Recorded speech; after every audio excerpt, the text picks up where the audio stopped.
I fucking give up, man. This video it's been in development for like months on end, and it's getting a bit out of date. So I'll probably come back to this later, but I'm just going to upload this now, and all of you can give me shit for how terrible it is at the current moment. Yay.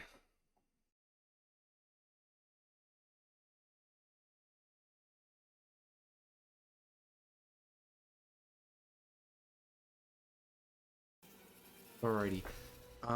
Now with this being my first video, I don't really know how to do intros, so this is just going to be the worst ever Overwatch video you've ever seen, due to the fact that it's my first, and just really want to try something new.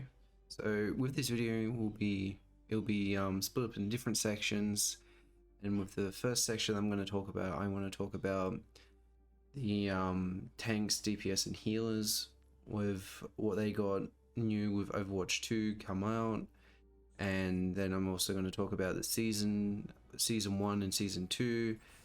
By the time this video is currently being made, season 3 has been announced, but I'm not going to be doing much information about season 3, since the fact that by the time this video is posted, season 3 is probably only a day or two in, and it's already pretty long enough.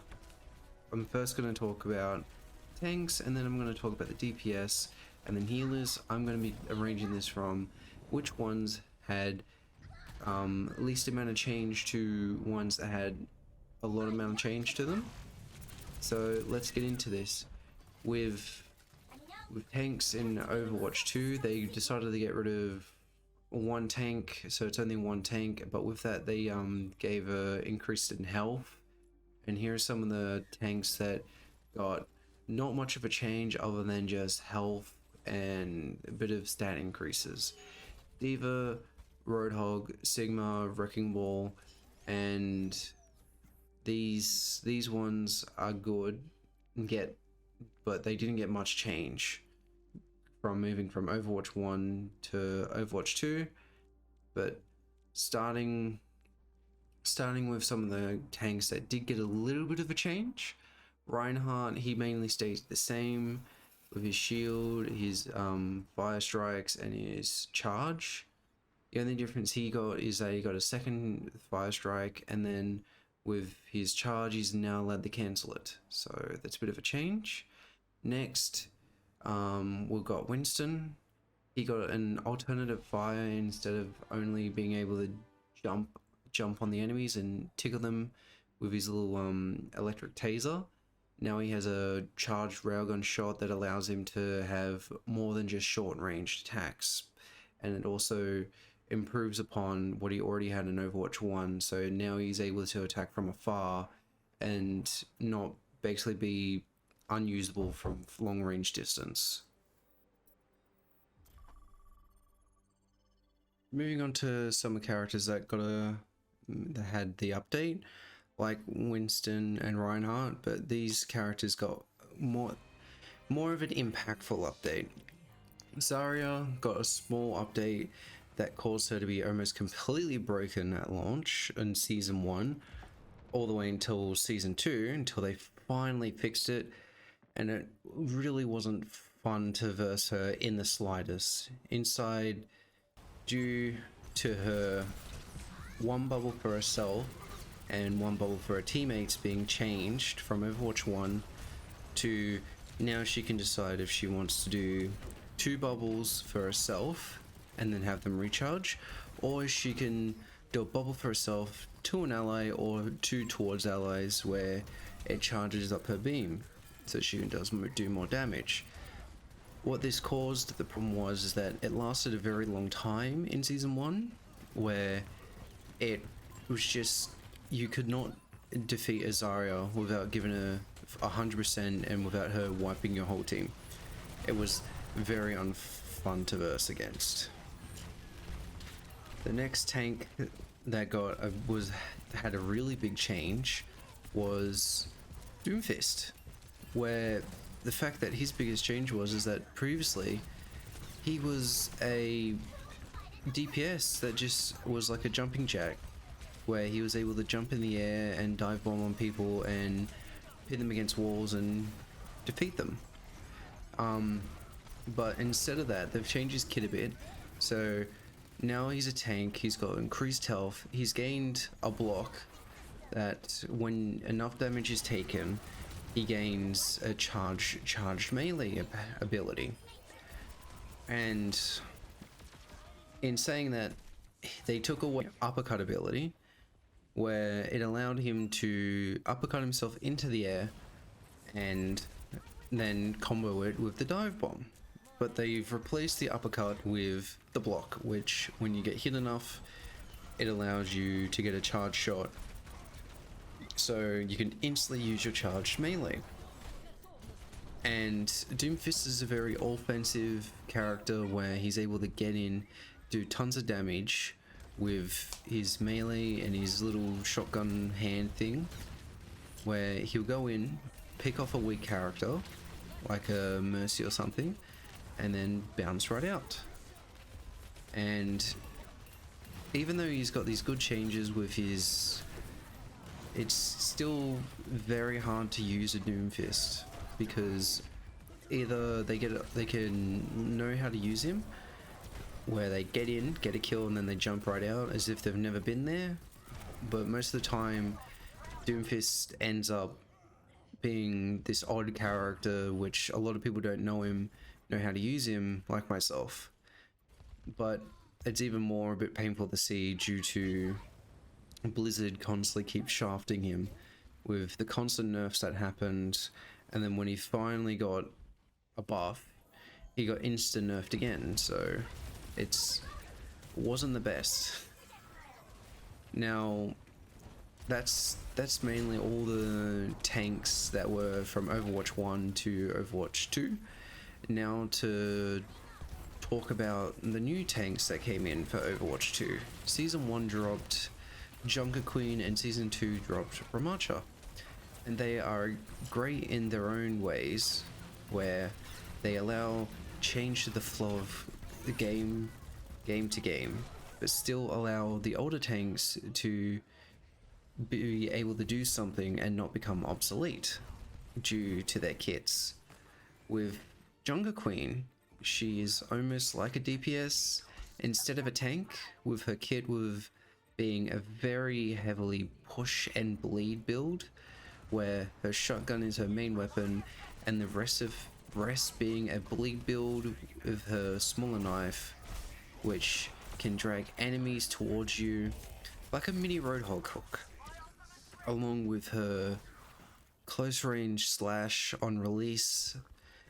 It not all that good, but on January 5 it got a small update where it allowed the more people you hit, the less time it took less time for its cooldown by 2 seconds. So every enemy you hit, the cooldown will be reduced by 2 seconds. Along with all that, she still has her shift, which gives her speed boost and overhealth that lasts for a short duration, that can get her out of a sticky situation or apply pressure to who she is attacking. Her ulti is strong. If she hits it off, it applies bleed to everyone she hits, and it also gives them the Ana grenade debuff where they cannot heal themselves. So if used correctly, it can completely wipe a team and stop them from being able to heal for a while. It is very potent against Zenyatas and stopping them with their transcendence. But at the same time, if not used properly, it's just a Junker Queen jumping in, not doing much, and dying. So it all, like every tank and every character in this game, it always comes back to the play can utilize their kit properly. Now, for Ramatcha, he came in the Season 2 Battle Pass, where you either had to get to level 45 in the Battle Pass to get him for free, or you had to pay 15 AUD. Now, he is quite personally one of my new favorite heroes that they have dropped, due to his dynamic kit, with it being able to swap on the fly during battle from his with his barrier, which can be placed for a short period of time to provide cover for his team. He also has his grenade ability, which pulls people to the ground, so great against Pharahs or flying mercies, which also, if people move in that grenade radius, it decreases their movement for a short time. And finally, the part that makes Ramarcha so different is his alternative mode that makes him go from a long-range tank hero with his shield and his grenade that he can use to slow people down, and his staff with its delayed shots. He then turns into it allows diverse playstyles to go from defensive tank to on cooldown to become an offensive tank that when needed for pushes or being pushed. With his biggest asset being his ult, due to the fact that he has almost like a cylinder radius, where if you're in that cylinder radius, it deals damage to you.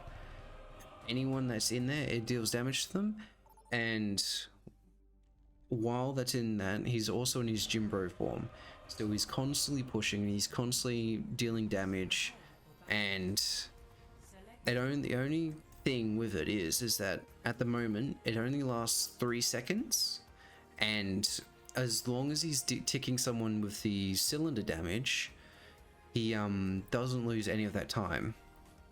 If he's blocked off by a mate wall and he can't keep pushing the enemy team, he will most certainly lose the ultimate quite quickly.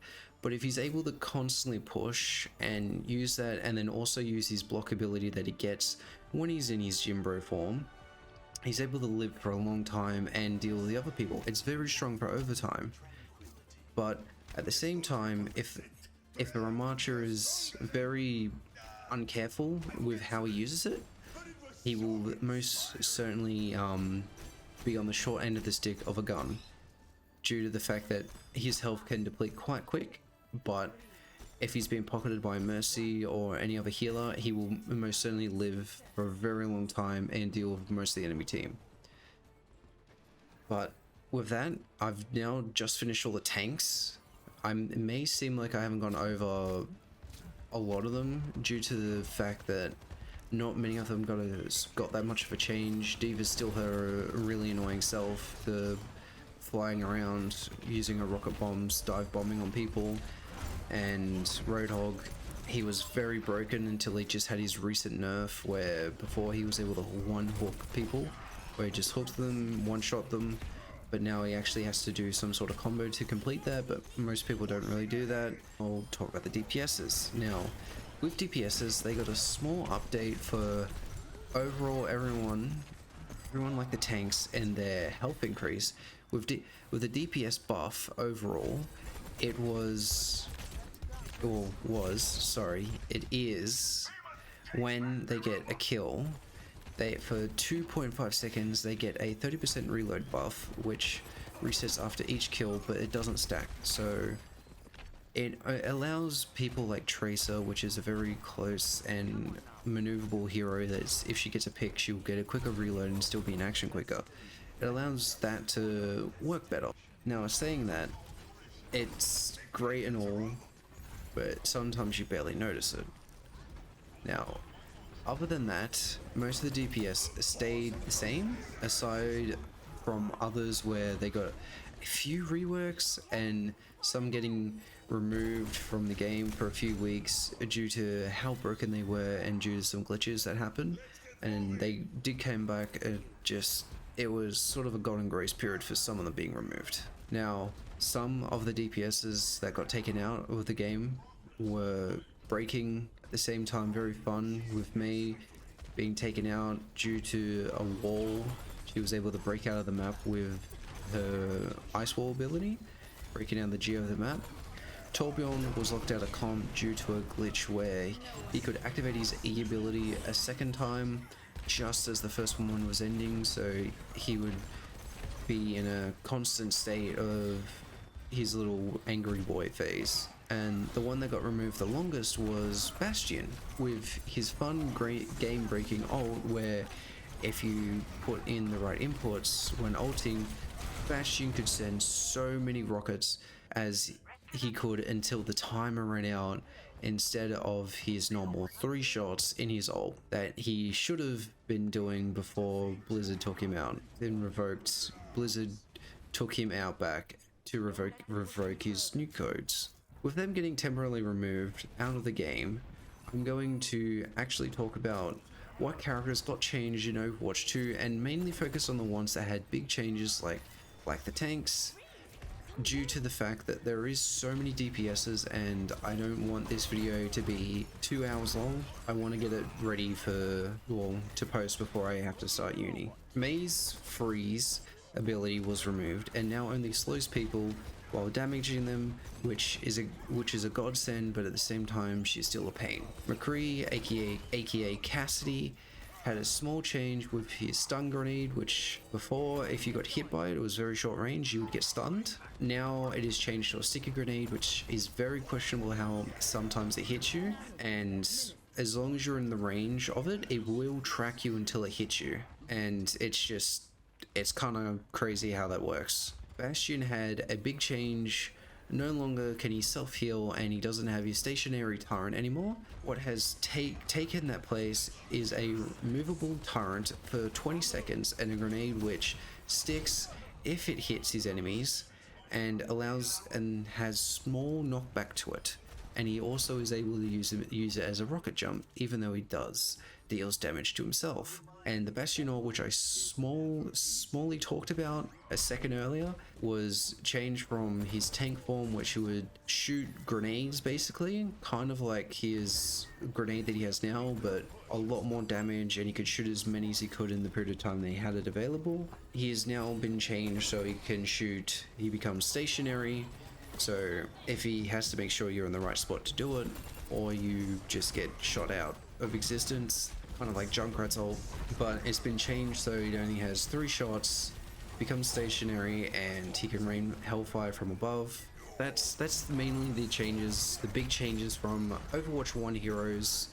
Now yes, a few of them got nerfed, but I don't feel like it's that big of a deal to go in and talk about all the characters that have like 0.5 seconds peeled off of their ability, 1 second taken off, Genji getting his ammo taken down, along getting with his abilities taken away. Now, so I'm just gonna leave it the big changes. Now, each DPS is good in their own way, but these are the main changes and additions to the DPS category, aside from a bunch of small number changes that reduce cooldowns, ammo, and final part about DPSs that I will go over is their new DPS that came in Season 1 Overwatch 2. The new DPS is called Sojourn, which is the new one-shot hero aside from Widowmaker. That her abilities allow her to move around the map with her shift being a slide, which she can slide far distance and then have a high jump off of it, and then which can be used to get out of sticky situations and all sorts. Her E is like a grenade that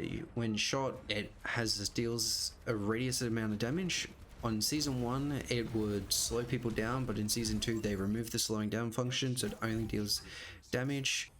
And another way to describe it is kind of like the Vortex grenade from Destiny. That is kind of what Sojourn's grenade is for her E. The part that makes Sojourn the one-shot hero at the moment is her right-click, the railgun charge, where at 100% it does 130 damage, where she charges that up, dealing damage with her left-click, and her ulti is just her right-click, but it charges up free, doesn't need to build up damage. And it does a lot of damage. It allows Sojourn to get a lot of kills with the fact that she can do so much damage so quickly, and it's kind of crazy. I'm not going to go too much into that because I have died to Sojourn so many times that I could be in for a while. But with that's the DPS is done. Now for the final category is the healers. I'm gonna quickly go over them, so let's do this. With the healers, their all around buff is that they got the mercy heal over time, so when they're out of combat they slowly heal heal back to full health. Other than that, healers mainly stayed the same. I won't get into it too much. Just talk about Kiriko. She is the new healer with the kit she was given to be a slippiest hero with her TP to allies, a cleanse bomb which grants temporarily immunity, clears all status effects. Kiriko's ult is quite strong, that speeds people up, allows people to shoot faster, is probably the best hero currently in season 1 of Overwatch and season 2 for healers wise. That is, if Mercy didn't have her extra damage buff. Now with this part done, this is the tank, healer, and DPS section. I'm now going to move on to the next section, and now that I've gone over the new heroes and the changes to the old ones, I'm going to talk about the changes to the graphics with some of the bizarre choices from in-game and the menu. First, I'll talk about in-game UI, where they took a few things away that don't mean much in the whole thoughts things, but it makes things a tad bit more interesting while playing from game to game. For example, being on fire was a small thing, but it gave you a small thing to show that you're popping off and show that your team that you're putting in the work while you could be having a good game, but then all of a sudden you get a cool feed and all of a sudden you see your thing, it's on fire, you're just like, yeah, let's go. But the other thing that has gone is missing is the gold, silver, and bronze medals that did nothing in the scheme of things other than a tiny bit of XP at the end of the game. But in saying that, it showed you a bit more of what you're doing instead of bland, boring stats that are now shown with numbers for damage done, kills, deaths, mitigating damage. But back to the medals, it was a very simplistic way that allowed for visual indicator that you're playing good, which in my opinion is more impactful design choices. Yes, getting rid of it reduced clutter, but makes the board look a little bit bland when you're looking at it, bland and boring. Now I can kind of understand why they got rid of it, because people using it as a toxic thing, like, I've got gold medals and elims, you've got bronze, why aren't you doing anything? I can understand why they got rid of it, but at the same time it just makes the UI look a bit boring with it just being blue and numbers. Could be a bit better. Another thing that was taken away was levels, which again doesn't really matter in the scheme of things. It was a small thing that showed you if someone played a lot and can guess why they took it out due to I can guess why they took it out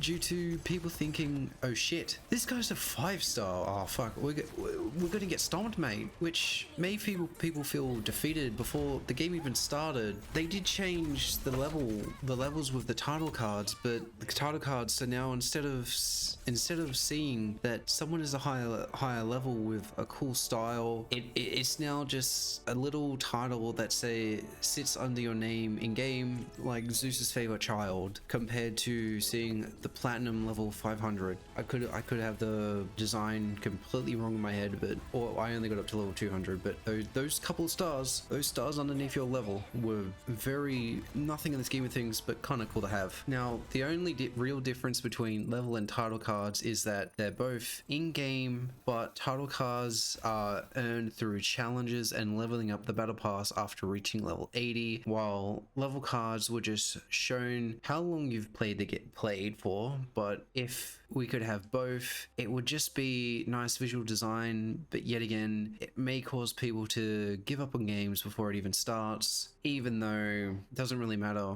It just shows how long you've really been playing, and it just allows something more to be there to show that you've invested into the game. All the in-game UI, I do find it a lot cleaner with your health and abilities. I find it is quite a positive change, which doesn't get in the way, but at the same time it is a bit bland, like how I already went over with being on fire, MVP, and levels. Now, with the main menu, they have taken away all the options that were there in Overwatch 1, where now they replaced the loot boxes with the shop and battle pass, which at first glance it looks clean and compact. But the thing I find a bit annoying, it's stupid that I think with it, but the fact that just to get to the options menu, you have to click 2 to 3 buttons just to get to the option menu, then to figure out where the thing you want to change is. Now, I know it's a silly thing to bring up,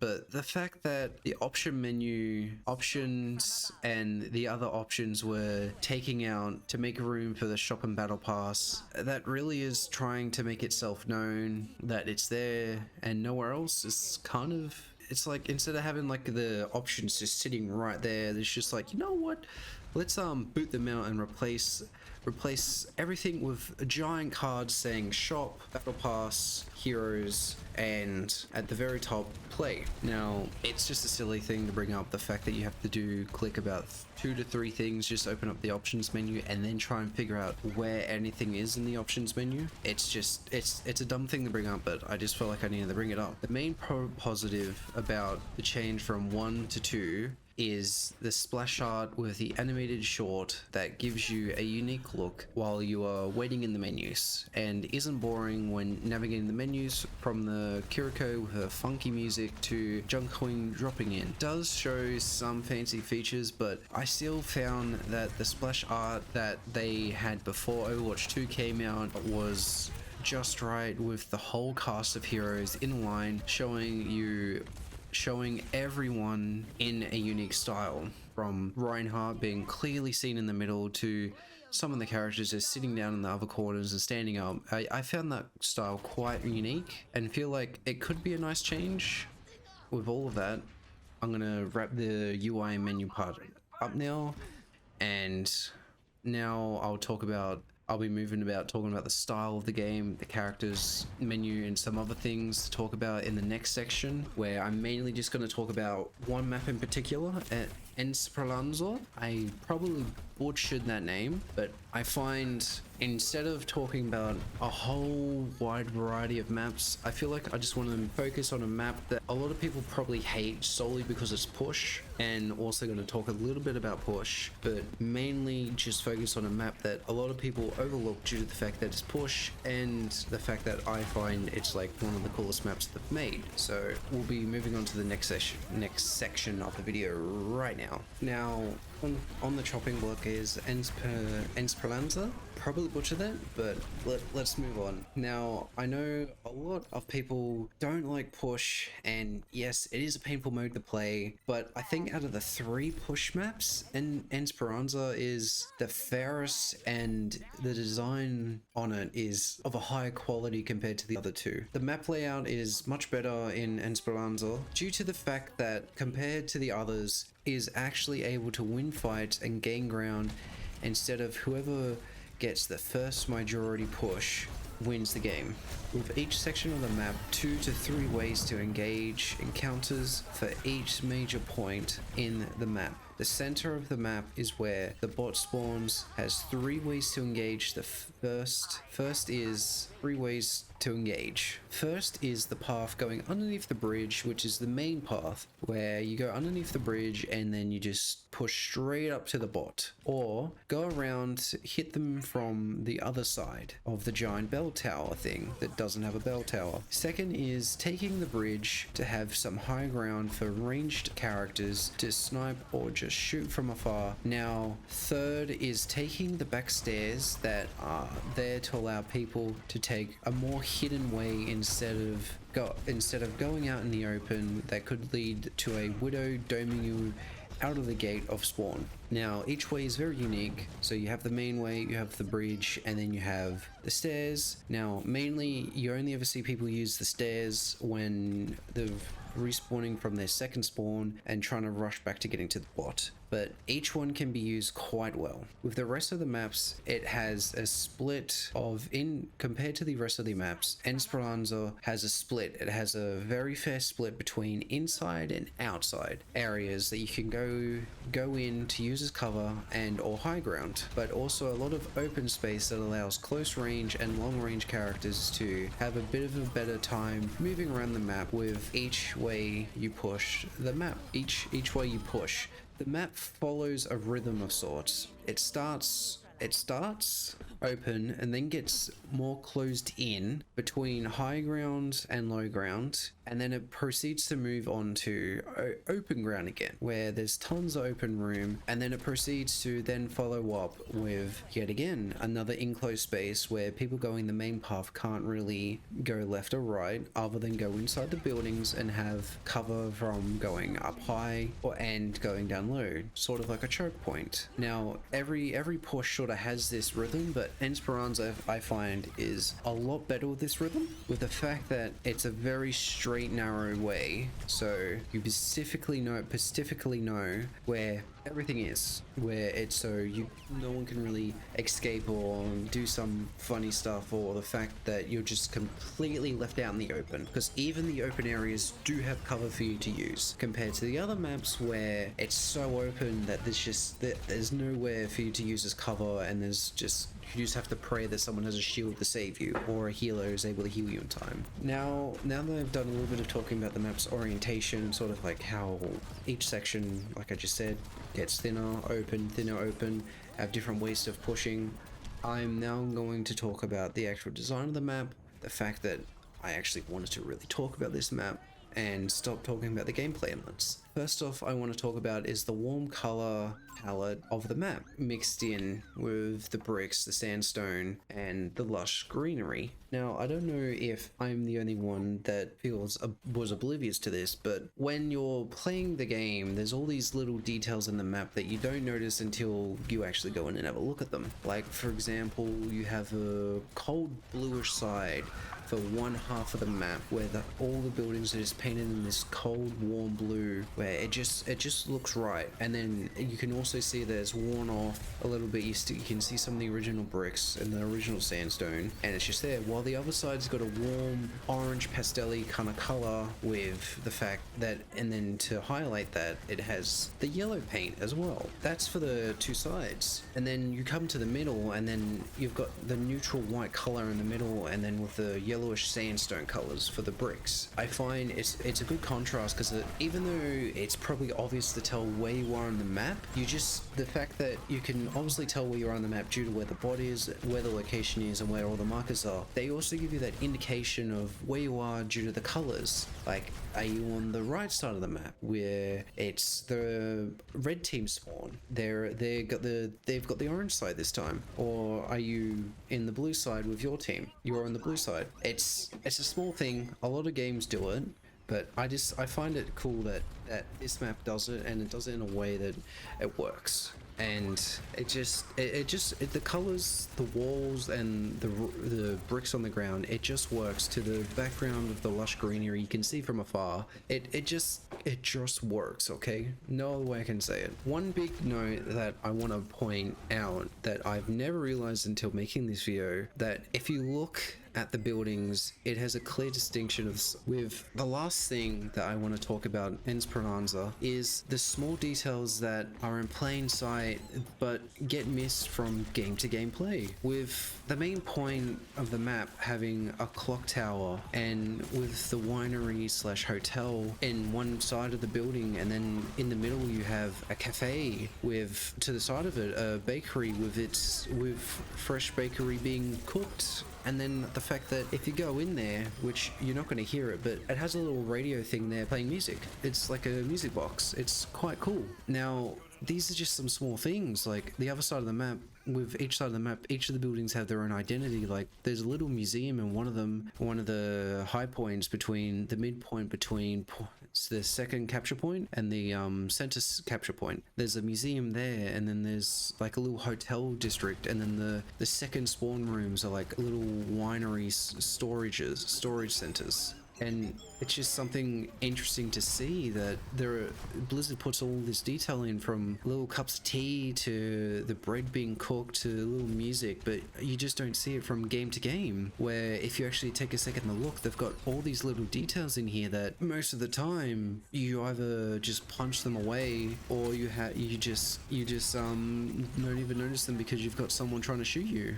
Just really wanted to bring these up. So I'll stop talking about the map and I'll finally talk about some of the character designs that I want to just talk about a little bit, because I find some of the character designs in this game are really amazing, and each and every single one of them is completely unique. Like, it's honestly amazing that they have all of these characters in these games and each one has their own unique identity. The fact, just that fact alone, where it doesn't feel like each and single one of them has been copy paste. Like, yes, there have been some obvious influences like pulled over from other characters to kind of bring their story, but then they have their backstories based around why they have that in like the comics and all that they have. It's just so I'm just gonna stop talking now and just get into it. But I will say this, I am going to cherry pick some of them, because I'm going to take some tanks, some DPS and some healers to talk about, just so we can save a little bit of time in this segment.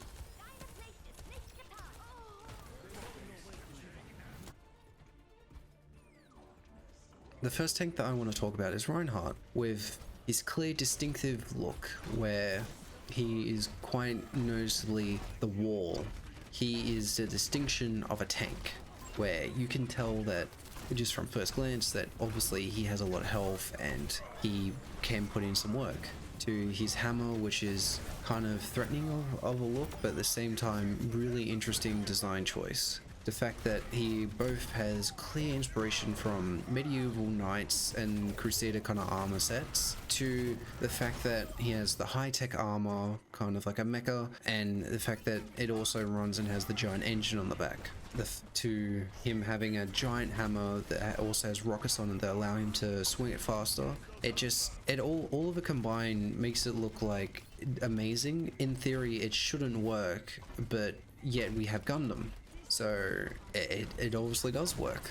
So with the fact that it works so much, I just want to talk about his color palette as well. He has a very plain but also impactful color palette, where he's mainly got a bluey silver tinge to his metal color, and with that he has his yellow highlights and his red accessory colors, which allow the armor to be a bit more impactful with its showing, from the fact that it just pops more. And then from his Overwatch 1 completely covered helmet to Overwatch 2, he doesn't have a helmet anymore. His white beard only exaggerates how much of a character he is, from the style of the scar on his face, the fact that you can tell he's a long-time warrior, and the fact that the colors on him that they chose for him just all work in tangent to the line that he has on his arm that activates his shield. The fact that that's there shows more character design, that the line is the kind of character he chose. He could have chosen any other beast, could have chosen a dragon, they could have done whatever else kind of creature, but they chose a line which quite honestly kind of works really well in the design choice of things. To the small scrapes on his armor, to the scratches on his hammer to show that it's been battle hardened. And it just, Reinhardt is what I think is one of the key examples of a tank. Now, you could say his design looks lackluster compared to the new Ramatra from his exoskeleton kind of look, where he's robotic, has his metal ribcage out in the open, to his nemesis form where he gets these extra arms and all sorts. But I just wanted to quick talk about Reinhardt due to the fact that he is what I think is what a tank should stand for and look like.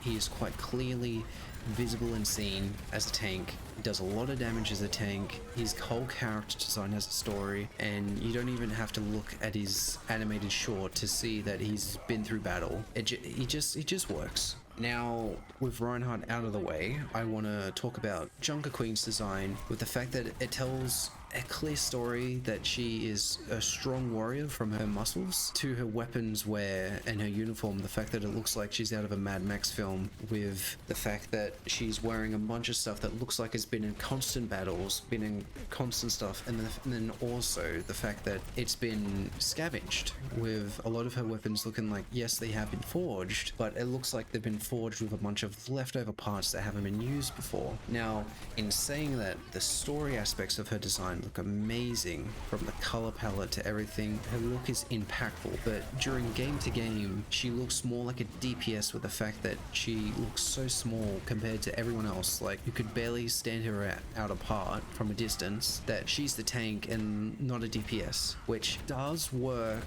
in a push kind of sense, with the fact that she is pushing so much with her kit, but at the same time it doesn't feel like she's a tank. You can see that she's strong, she's powerful, and the fact that she's the Junker Queen in her name, but at the same time she doesn't have the same impactful strength look that, funny enough, that I find Winston has, with the fact that he's a giant gorilla and you could quite easily see him. And Ramacha's, yet again, Ramacha, his normal form, which is quite skinny compared to his nemesis form, but you can still quite clearly see him out, because you can see how bulky he is and how much he stands out to his nemesis form, and then to Roadhog, where you can easily see him out. But now, since I've done a little bit of talking about that, about Junker Queen, I know it may be like I'm going over these really quickly, but I just want to move on to the DPSs now. So first one I'm going to talk about, continuing with the theme with the Junkertown Australian characters, I'm going to talk about Junkrat, with his design, with the clear, crazy madman looking face on him, and the fact that he is carrying bombs around his chest is quite the impactful look that he has, from the missing teeth to the dirt and the grease smudged all over him, and of course to his bomb strapped around his chest with his tire along on his back.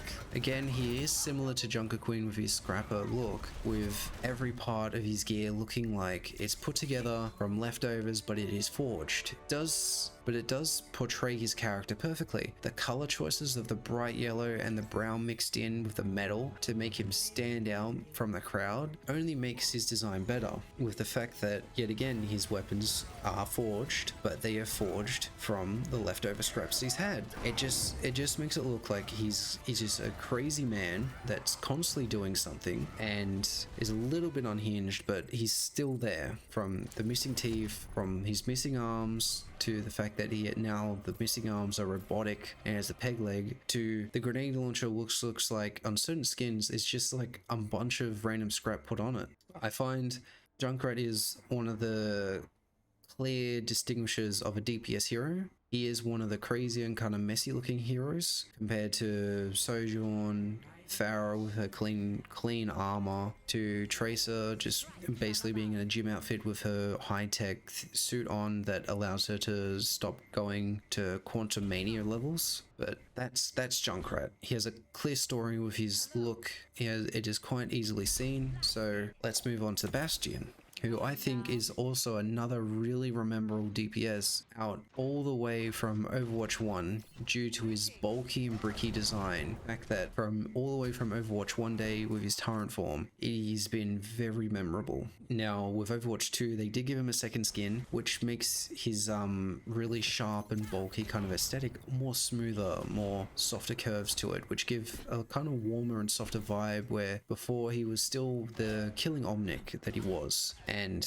compared to all the slim kind of characters, Bastion shows that he's a force to be reckoned with, just from the look that he's just there. You can clearly stick him out from the crowd, from a Widow hiding in the back. You'll still, if you put a Widow and a Bastion right next to each other, you'll see the Bastion right there. And that's due to the fact that with him being there, he will transform into the Torrent and then just annihilate you. He's more of a tank than Junker Queen. But the fact that his story shows that he has all these weapons on him, he has the robot weapon arm, he has the giant Gatling gun on his back, to he has to the little bird that shows that even though he looks like a war machine and a toaster at the same time, he has like a soft side with his little bird. And later on with Overwatch 2's little new design, he has his hand, which give him a softer approach, which show not only Bastion as a character isn't just some random robot, it shows that the character is both soft and isn't the giant robot murdering machine which the character portrays with his scratch colors in his Overwatch 1 design, to the new one with his new green pastel color with his creamy colors as well mixed in. It brings all the assets in together and just makes it work. So now that I've talked about two of the DPSs that I think are really DPSy, I'm now going to talk about the healer category and just pick out two healers that I find are the creme of the creme of the healers for design wise. So the first one I want to talk about is Zenyatta, which is the most simplistic character that I find is in Overwatch, but he shows a story quicker than any other hero or character in the game. From the clear look that he's a robot, he's one of this omnic race that's in the Overwatch universe, to the fact that he's kind of like a monk, where he has the clothes of a monk, he has the attitude of a monk, and from the ragged pants to the clean metal design to his arms, almost robotic skeleton contrast to the outfit that he wears. It just makes a clear contrast between his character and his design choice sort of ways. Now, it's a clear contrast between the old clothes and his new robotic kind of look. And mixed together, you have his giant floating orbs, where he's quite impactful to see that he's always basically praying, or he's always just in a zen moment, basically, as corny as that sounds. Like he's always training his mind and always, what's the word I'm looking for here? Just always ready for something, as silly as that sounds, to the fact that he looks like he's achieved spiritual success from the fact that he's always there in a zen moment where he's always floating around. Even though he's a robot, it just makes it look more impactful. So with that out of the way, now to talk about the other healer, Lucio, which I find is one of the best designs due to his bright neon green mixed in with his blue highlights, where it shows that he is a bold character in the fact that he is a DJ, so he does stand out. So you can see that just on first glance that he's someone that stands out more, to his roller skates, which shows that he obviously moves a lot, and his gun that's like some sort of bass. It's like seeing your speakers go bass in and bass out, and the fact that it all drips in together to show that he's a healer, but at the same time he's got more funk compared to everyone else, like a stark contrast to Zenyatta from his calm and stoic kind of attitude that he shows off with just his 9 dots in his head, his eyes and his mouth, to Lucio's kind of obvious fidgety, wanting to move, kind of wanting to get in, and it just makes a perfect design choice in my opinion for Lucio. The fact that it just shows that he's ready to go, and that he switches from yellow to show healing to green to show hype, which to show green for go, as basic as that sounds, and to just, it just works. It just works. And the fact that all of it together comes into one to make Lucio just look Lucio. There's no other way to make it. He's been the most clear character in terms of design to me since day one Overwatch. He just works along with Zen. Now, with that section, I'm done with talking about the character designs. I'm now going to talk about the events that happened in Overwatch 2 and that have come up to the current point of time, which is the Olympic event, which is just ending. So let's get this next section done, because it is a little bit longer compared to everything else. So let's get into it.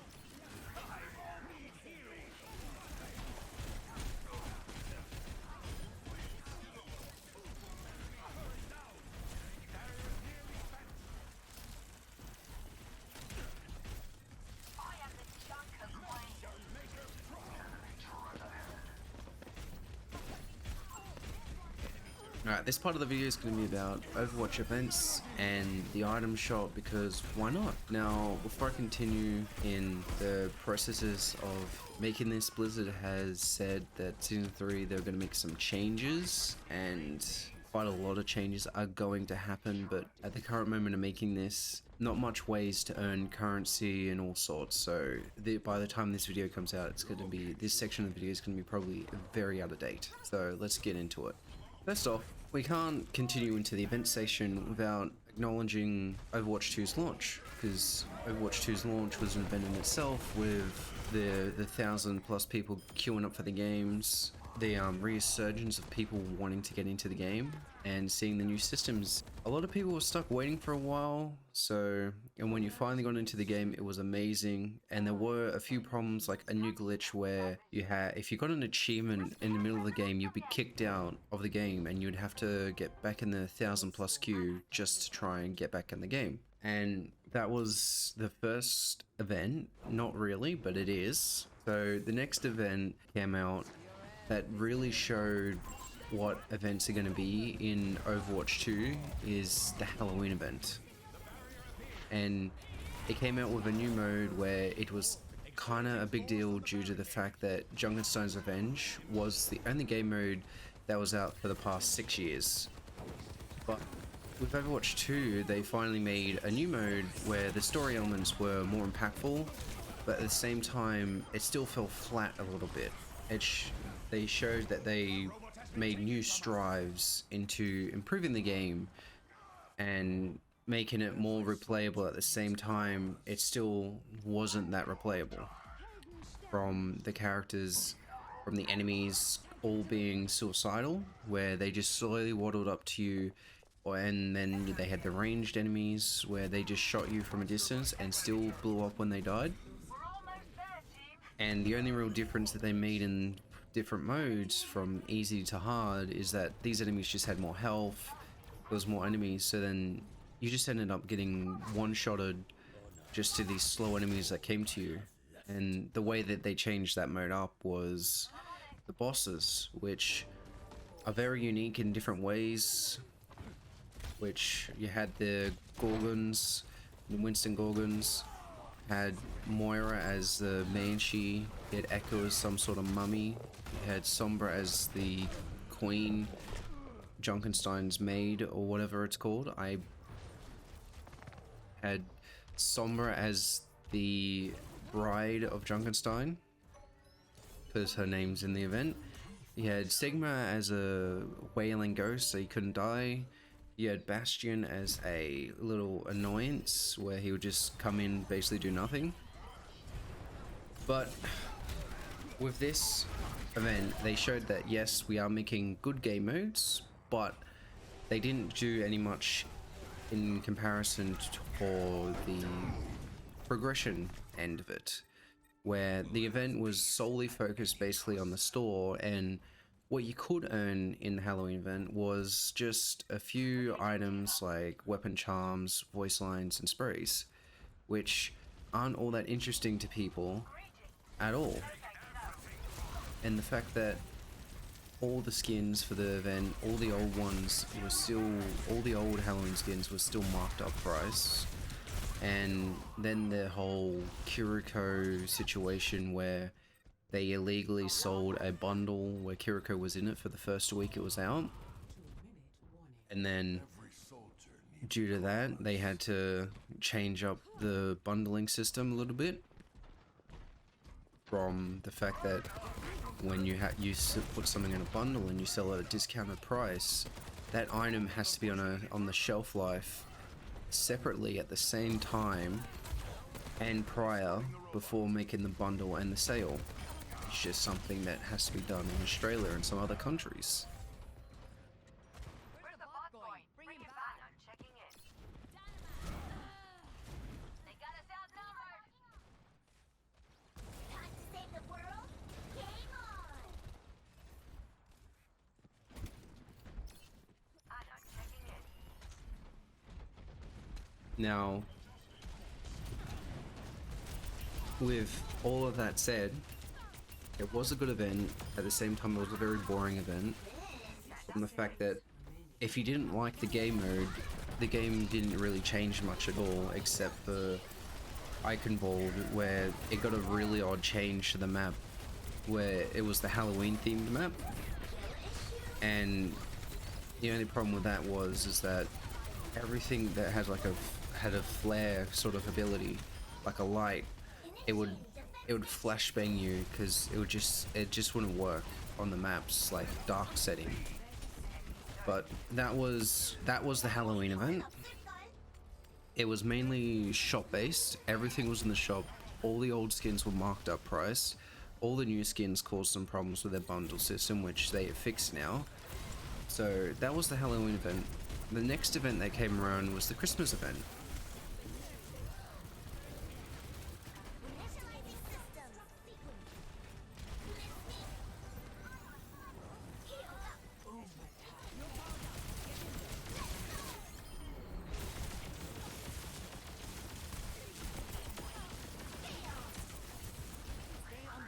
The event that came next was the Christmas holidays event, and the only thing that came out was a few map updates where they gave it a festive change to some of the maps, but these were already done prior to Overwatch 2's launch, so it wasn't really anything new for the Christmas event. Again, it was more everything was in the store, rebuy all this old stuff at marked up prices, and the only difference they made in the Christmas event was now you could earn a skin by doing challenges instead of just a weapon charm or something people don't really want. You could earn a the Brigida Ice Queen skin. And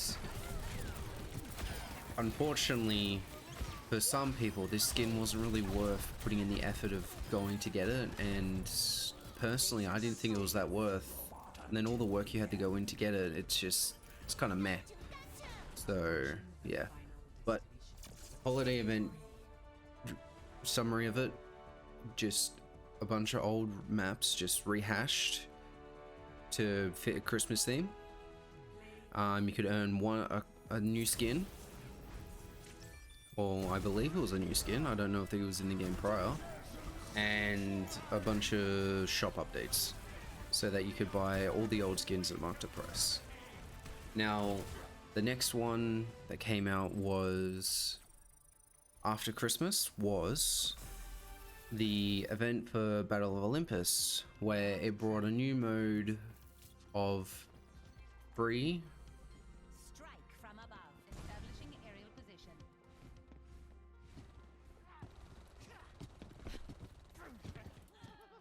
After the Christmas event, the next event that came in was Battle of Olympus, where it brought in a new free-for-all mode in a unique twist where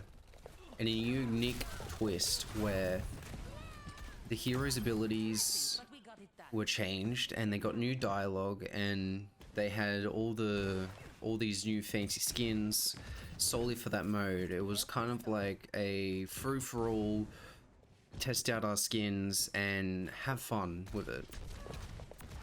And each character got a unique abilities change from where Farah's ulti doesn't keep her still anymore. She could move around in her ulti while shooting off all of her rockets, and then after she was done shooting them all off, she would still have about 10 to 20 seconds left with the ability to shoot 3 rockets instead of 1. And it was an interesting event, but at the same time, after a few games, you quickly realized there wasn't really much substance to it, and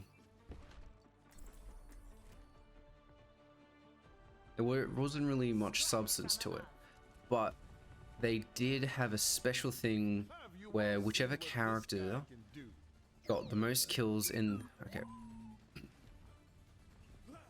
What the game mode did have, it had a unique thing happening where whichever character got the most kills in the mode would gain a statue on a map, where the current one that's leading at the point of recording this video is Junker Queen, and a lot of people are trying to get the Lucio statue, but it's been found out that Lucio environmental kills haven't been counting towards his total kill count. So a lot of his kills have been gone untracked compared to everyone else's ones, like Roadhog, Junkrat, not Junkrat, Roadhog, Junker Queen, Reinhardt, Widowmaker, like all those. But the one main thing that they tried to push in this Olympus mode is the challenges. Now, if you completed 6 challenges overall, you'd get a old Mercy skin, which would be in the Olympic event that they used to have in Overwatch 1.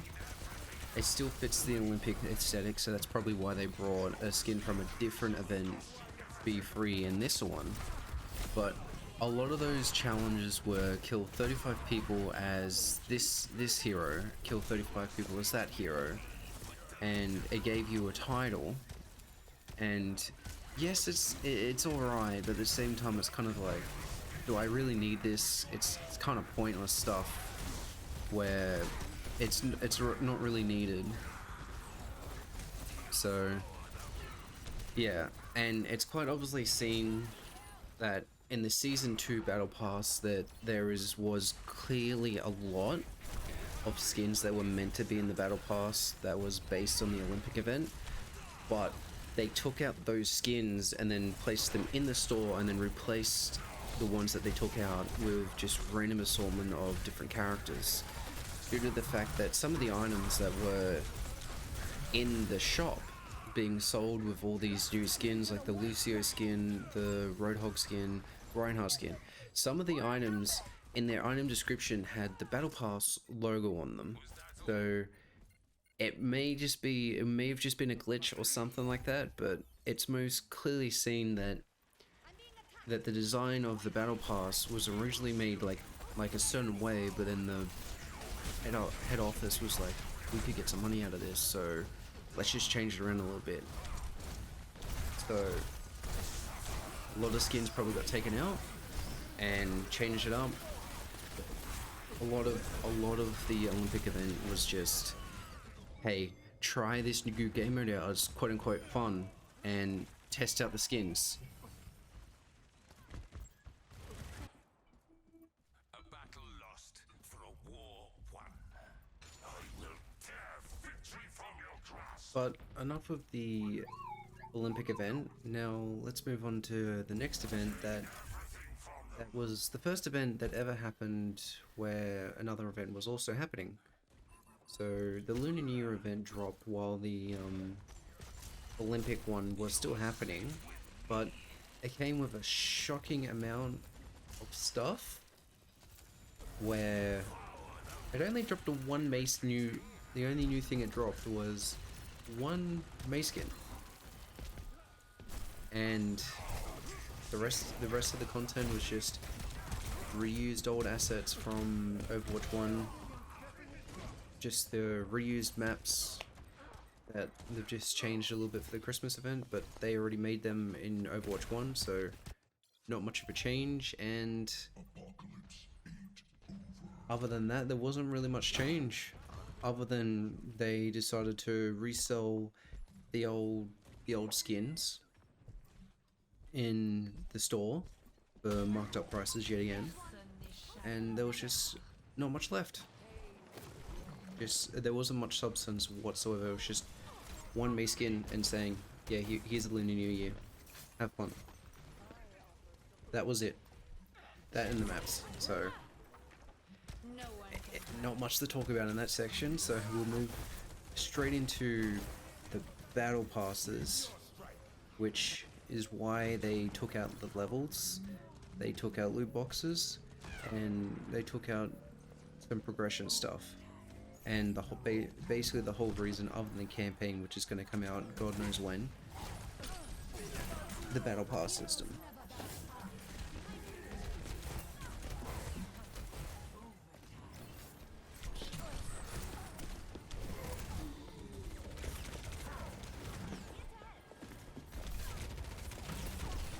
Now, with the Battle Pass, it doesn't really give you much at all if you're a free-to-play player. In Season 1 and Season 2, there was just basically nothing in the Battle Pass whatsoever, no credits to be earned, no nothing, no whatsoever. And the only way to get the new hero of that season, which is what everyone would be playing, is to get to level 45, which takes a lot of time, like 20 to 30 hours worth, depending on if you do your challenges or not. And to boot it all off, the skins in the battle pass, they're very mixed mashed, where you would think with season 1 being Kiriko, they would have a Kiriko themed mythic being the big prize at the end, but instead it was Genji. And season 1 they couldn't get a distinguished design if they wanted to do cyberpunk or they want to do military aesthetic to it, so that it comes with a bit of a jarring effect to them. But yet again, like I stated earlier, it's almost as if they took out items out of the battle pass and then put them in the shop and then replaced some of those ones with different ones, due to the fact that more cyber skins did come out and they were put in the store, but they weren't in the battle pass, which clearly looked like it's the actual story of the battle pass. So season 1 had Kiriko and didn't have much in the rare scheme of things. Season 2, it had Ramacha drop, so if you paid the battle pass you got him instantly, and his skins were, it was based on the Olympic event, so like Greek gods and all that kind of stuff. But then on top of that you had some of the cyber skin designs from the previous season, which don't correlate with what's happening. And then on top of that you had a steampunk aesthetic for Tracer. And it's quite clear to be seen that even though the battle pass is meant to have a wide variety of stuff for people to be like, oh, I don't really like this theme, I'm gonna go, but there's that one skin that I want. It's still comes down to the fact that the battle pass doesn't really have much of an identity, and it's kind of annoying. And then the fact that the moment of recording this, that there still isn't any way to like earn credit in game, where you only earn a total of 60 Overwatch Overwatch coins, 60 Overwatch coins a week, and that's just by doing the weekly challenges, which some of them are annoying, but others are basically nothing in the scheme of things. Like complete games as all roles, complete games as flex, win games, get plenty of kills. So sometimes challenges aren't that difficult, sometimes they are. It's just luck of the draw.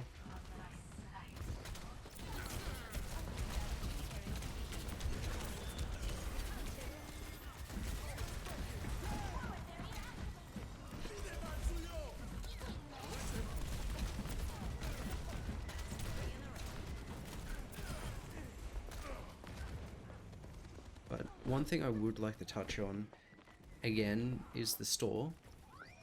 The Overwatch 2 system of the store is kind of very FOMO heavily induced, fear of missing out, where everything that's been put in is only there for a couple of days and then it's been taken away, and it's only even more so impactful with the Overwatch League skins that are in there now, where these skins were missing for so long and you don't know when they're going to come back, so you feel like you need to buy them because they're going to be gone.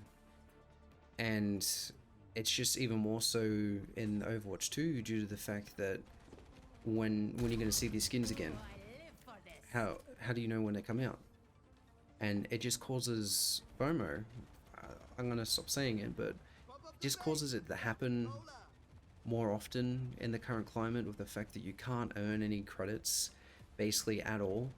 You can't earn much skins through the battle pass if you're free to play. If you're free to play, you basically get nothing, and you're basically stuffed with FOMO to the brim, to the point where you eventually give out to buy the battle pass or buy a skin. And it just leads all the way down to the fact that a lot of players are lose a bit of identity. The fact that Pay attention. compared to Overwatch 1, if you got lucky, you got like this cool skin where not everyone else would have that luck and have it drop for them. But then those that had played a long time, they would eventually get that skin, and everyone would have their different skin. But all at the exact same time, there was ways to earn credits to buy the skins. But in Overwatch 2, there is a way to earn the credits, but it's basically the credits do not amount to anything. And it's a bit sad to see, but because this game is beautiful, it is amazing, and some of the art designs for them are it's just amazing, some of the designs that they come up with, and you just think, how the hell. But to go from Overwatch 1 where you paid $60 to then just play the game and the loot boxes and then get skins, to now every skin's worth $30 basically at the moment. I don't know what they're doing in season 3, but yeah, it's just it's a bit painful to see. But with the events and the store page and the monetization kind of thing out of the way, I'm gonna now move on to the next section. A falling star. I've got you in my sights. Let me balance you out. The next session, which I'm just going to be briefly talking about, which I'm just going to briefly talk about the games, state of the games, not talk too heavily on the fact that of like ranked games and all that, due to the fact that I am a bronze player. I'm not good at the game, so if I give you any tips or anything, just take it with a pinch of salt, because I'm not good at this game, I know it, but I still enjoy this game with a passion. So let's move on to the next session. Let's move on to the next section of the video, and yeah. Let the casue guide you. That's fox power. With games, it's more or less boils down to 3 things that happen in each game. It's either you steamroll the other team, or they steamroll you. Now there are the games that I find these are the games when coming to playing Overwatch quick play games and comp games. It 3 things happen most of the time, and they kind of boil down to your team steamrolls the enemy team, so just obliterate them, or they end up obliterating you, and it just keeps happening over and over. And it's very prevalent in quick play and mystery heroes, with the fact that everyone gets goats, and then you struggle with beating the goats, and then if they get even luckier and get 2 healers or 1 healer and 4 goats, 4 tanks, it's kind of crazy. And the second thing that happens quite a lot this is mainly for open queue games, and this mode you almost have a 90% chance of this happening in every one of your games, is everyone goes tanks and healers, which goats. So everyone plays tanks and healers. I still don't know the goat's meaning, even though I searched it up. I still cannot grasp my hand around it. Now, and this causes the game to become unfun due to the fact that it takes forever just to kill one person, and on top of that, if they get pocket mercied, and it's just quite difficult just to even get one person down, just to like low HP, and then just nothing ends up happening throughout the whole game, and it's just like, it's pretty meh, kind of unfun the verse. And the third and final aspect that affects almost every game is like what I like to call the healer hell. It's where no matter what you do, someone will complain about you and how you aren't healing enough, or the fact that you are, God heavens, not alive and healing them after they left you alone and you were left in a ditch to rot, basically, where you have a diva dive bomb you and you just cannot survive it, and then their teammates are like, "Where's my healing, bro?" It's quite fun.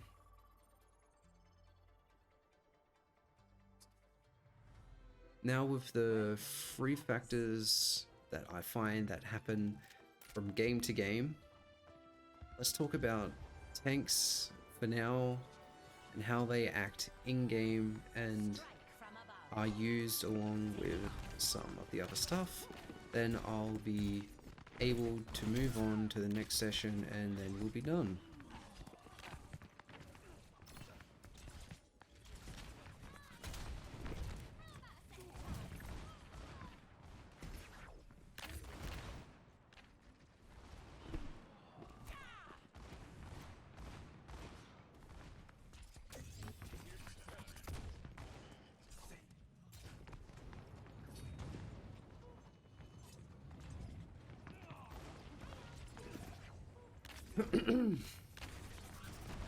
With tanks in Overwatch 2, there was one tank that stood out the most before he got nerfed, was Roadhog, with him being the perfect example of tanks and their new health pool, which I wanted to touch on with the fact that the tone All systems health nominal.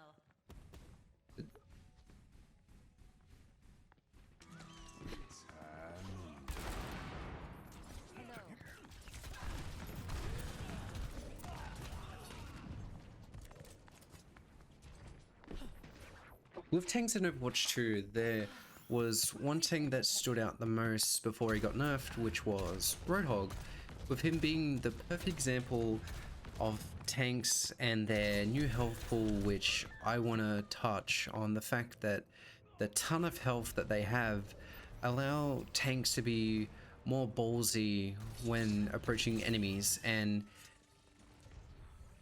I don't stay and down. and they are the rock to the team that allows them to push, are the pushing force that allows people to get in there.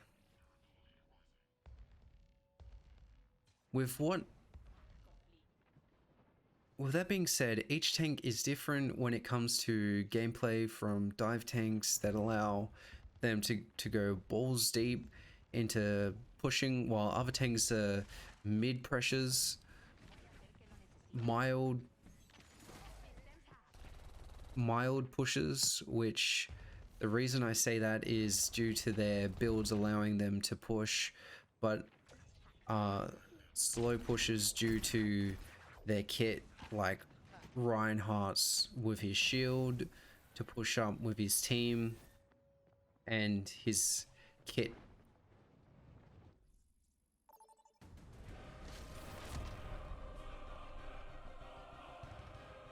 There's slow pushes due to their kit, like Reinhardt with his shield, and then his melee attack, which is a very close range, to his fire strike, which if he hits does a ton of damage from people from afar. Then there is long range tanks that have range kits like Orisa that allows her to keep people at bay and able to take so much damage that it's almost ridiculous how she stays alive at times. But with a lot of tanks, there's always a god tank that does absolutely everything known to man, from helping his teammates to obliterating. But with there being all these different types of tanks, it comes down to the player that plays them to really show the kind of tank that they are. Like, for example, there's always a god tank that does absolutely everything known to man, from helping his teammates to obliterating the other team. But then there's also someone that's just there to have some fun, or doesn't really know how to play the character that well, where that when they push, they end up just getting destroyed and wondering where their team are, to the point where they just they're so clueless because their team's already been destroyed behind them, and then they're all the way in at the spawn. It's very, very different. Where with DPS, it's the same kind of mentality. You've got the mid, long, short range dive characters, all that. But with the DPS, same story. Small difference is that there's two.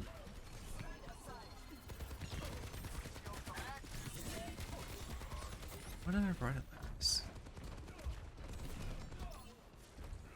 But with DPS, the main difference is even though there's dive, medium range, close range, long range, there is two DPSs on your team, so they can fill in two of those roles and change to what they need to be on, well, what they need to do. They have the hit scan, projectile based characters as well, and yeah. With DPS characters, there is one thing that I see a lot when it comes to them, and I fall into this trap sometimes, where you get a few good kills and instead of backing off and regrouping and healing up with your team, you go for that one more shot on the Mercy that's really weak, and you know they're going to res the other person, so you rush in there, not realizing how your team's so far away, and then you end up accidentally running into the enemy team that has just respawned, and you get your ass handed to you. This is a problem that happens quite a lot, where I'll just reiterate, DPS just pushes in because they see someone weak, they rush for it, and they end up getting murked for it. Because there's always good DPS and there's always bad DPS, but it just comes down to if you work well with your team and you're good with the character. Stop that barricade in its tracks. Now, lastly are the healers, which is what I get put into most due to the fact that I always click flex just to get into games quicker. And they're by far, quote unquote, the funniest. Actuating the barrier. Only in unity will we find strength. Need to get that robot back. Zarya. Alright. Now, lastly, the healers, which is what I get put in most to due to the fact that I go flex just to get into games quicker. And with healers, there are two main types of healing. There's the single target healers, like with Mercy and her heal beam, where she just only is able to click on one person, heal them at a time, or the area of effect multiple healer, where like Baptiste and his healing burst and his healing grenades, where as long as you're hit in these radius, you will get healed. Those are the two kind of healers in the game. They might add something different in later down the lines, but at the moment it's just like that. Every healer is unique, from Ana's being able to snipe from the backline to Lucio's heal and his kit that allows him to constantly push in and disorientate the enemy team and heal up his team while doing it, along with the mid-range being covered by characters like Baptiste, Kiriko, Zenyatta.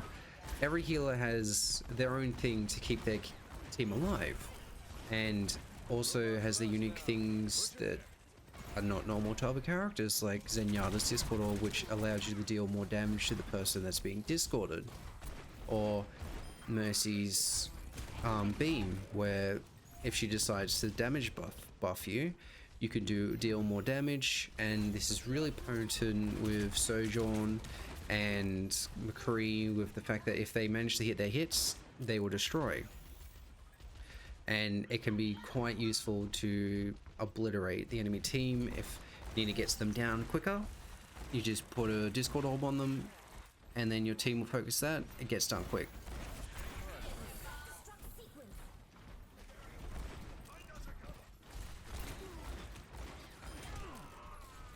But due to the fact that they healers are able to do all this amazing stuff, they do end up becoming a giant target on their back, where a lot of people will see healer and then just target that healer solely for the fact that they think healer equals win. No healers equal win, which a lot of people agree with for some reason. And at the moment, it probably I half agree to it, but it is what it is. Calm down. I'm coming. The thing with healers, there are a few different ones that you can run into on your game-to-game journey. First is the godsend, with the fact that they'll keep you alive no matter what, even though you think you should be most certainly dead. They will just keep you alive somehow. The second one is the DPS healer, and no matter what you're doing, they will not heal you even if you stand right in front of them, and they'll think you're nothing but garbage, not really worth the point of healing, and they'll probably go Moira and just get more kills in, and they'll do nothing but try to save themselves and then blame everyone else for the fact that they lost the game. The third is the TikToker, where they see something online and then they just keep trying to do that with the Zenyatta kick, from show me your ass to Zenyatta's kick, to here comes the hurricane mercy stuff, and Lucio just been jumping all over the place.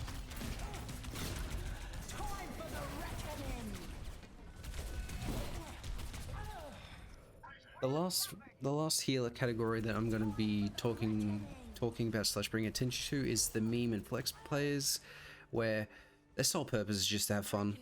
They're just there to have fun, play the game.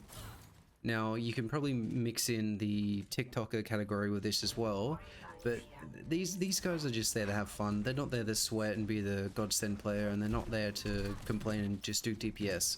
They're just to have fun and try not to have pain induced onto them due to the fact that they're playing healer.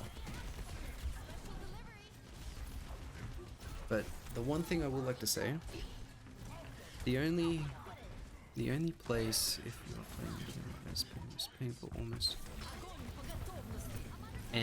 but the only thing I will say, for every category that you choose, no matter what, if you're playing in comp, you are almost always going to get dog shit on. If you're not having a good day, if you're playing not to the best of your abilities, the people in comp will call you out for it. They will most certainly make sure you are known that you are not healing enough, even though you have 10k healing. You're not dealing enough damage, even though you have 20 kills with only 5k damage. Comp is a very unique thing.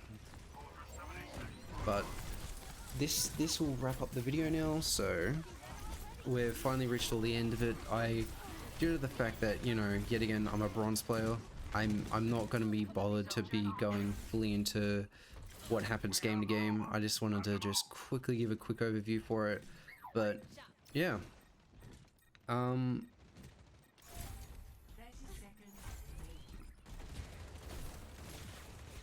anyways, I honestly hope whoever is watching this or made it to the end of this video, that I honestly hope that you guys enjoyed it, and if you have any ideas on how I can improve, like things I shouldn't do or things that I could improve upon, please let me know. This is my very first time making a YouTube video. Before this I've only ever done 1-minute clips, and I really want to improve and hope you enjoyed it. But anyways, thank you again, and hopefully the next video is a lot quicker than this one. So yeah, you guys have a good one.